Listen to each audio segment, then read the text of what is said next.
Thank you. There's that confidence I like.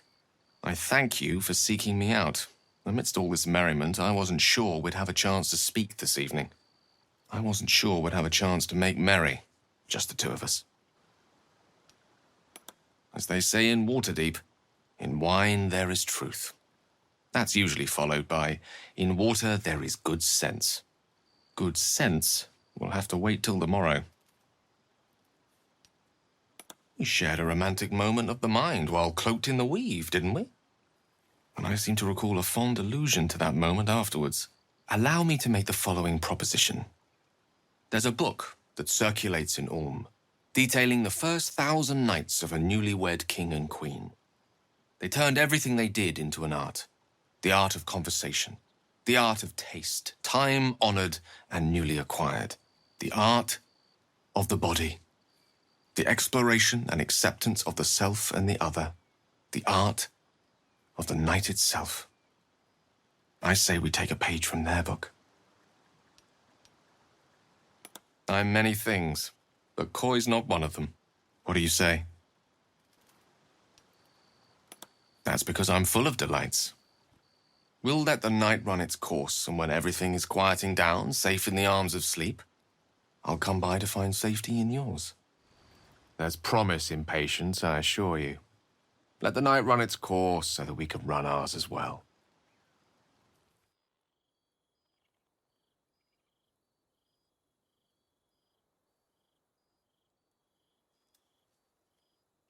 I love this time of night.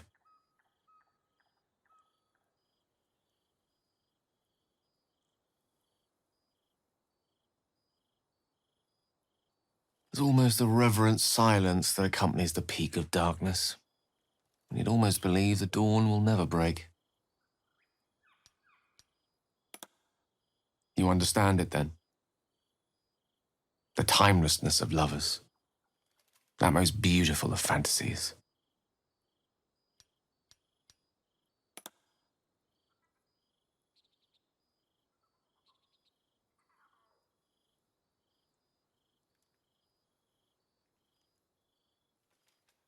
You should tell me to shut up more often. You taste of untold delights. How about we continue our tasting?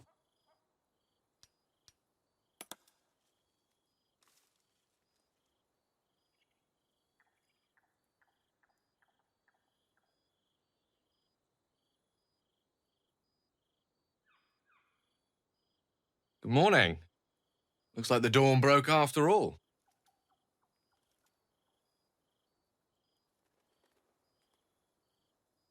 So much for the timelessness of lovers.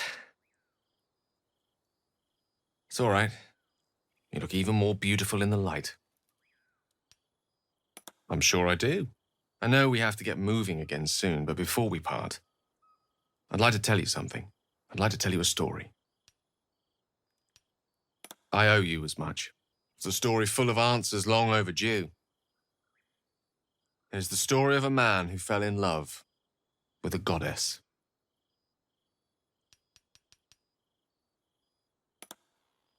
I couldn't do it before. I couldn't ruin the chance for us to happen. You were there. How could I say no to you? After all, even I am only human. Thank you. Here we go. Once upon a time, not quite that long ago, there lived a wizard in a tower. The wizard was what one might call a prodigy, who from an early age could not only control the weave, but compose it, like a musician or a poet. Such was his skill that it earned him the attention of the mother of magic herself, the Lady of Mysteries, Mystra. He was, even though it was in Mystra's affections that his true power lay. Perhaps it was not quite love, but you see, the wizard was but a very young man. It was most certainly love to him. Mystra showed him the secrets beneath the veils. The gossamer veils first, draped across the weave. The delicate veils next, draped across her body. Chosen one, she whispered, and she slipped them off completely. If it makes you feel any better, the affair didn't last very long. One day, all too soon, the whispers stopped. The goddess spurned the mortal. The veils were drawn once more, and the wizard was left behind, heartbroken. She might well have had, but that didn't stop the wizard from trying to reclaim her affections. Like so many of the heartbroken, he did something infinitely foolish. One has to think big if one seeks to win back a goddess. So the wizard thought big. In a manner of speaking. But it was something rather different than a ring he sought as a gift. Here goes. Once upon a time, very long ago, a mighty lord lived in a tower. A flying tower, to be precise. I'll save his story for another time, but the gist of it is that he sought to usurp the goddess of magic so that he could become a god himself. He almost managed, but not quite. And his entire empire, Netheril, came crashing down around him as he turned to stone. The magic unleashed that day was phenomenal. Rolling like the prime chaos that outdates creation, a fragment of it was caught and sealed away in a book. No ordinary book, mind you. A tome of gateways that contained within it a bubble of astral plane. It was a fragment of primal weave locked out of time, locked away from Mystra herself. What if, the silly wizard thought, what if after all this time, I could return this lost part of herself to the goddess? The result was certainly maddening. Here, place your hand over my heart. Let me show you. You feel the tadpole quiver as you realize Gale is letting you in. Into the dark. You see through Gale's eyes, staring down the corridors of a dread memory. A book, bound, then suddenly opened. Inside there are no pages, only a swirling mass of blackest weave that pounces. Its teeth, its claws. It's unstoppable as it digs through you and becomes part of you. And gods, is it ever hungry. I'm sorry, but I had to. After all, this is only the beginning. This Netherese taint, this orb, for lack of a better word, is balled up inside my chest. And it needs to be fed. As long as it absorbs weave, it remains stable, to an extent. The moment it becomes unstable, however, it will erupt.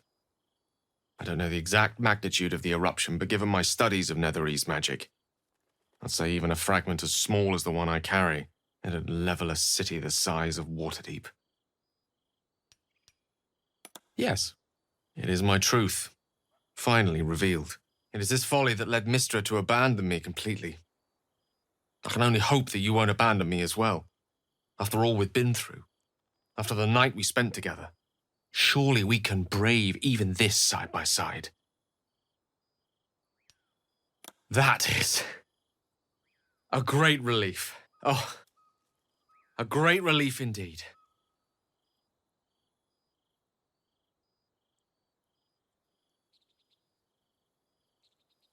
I don't know what I did to deserve the magic that you do.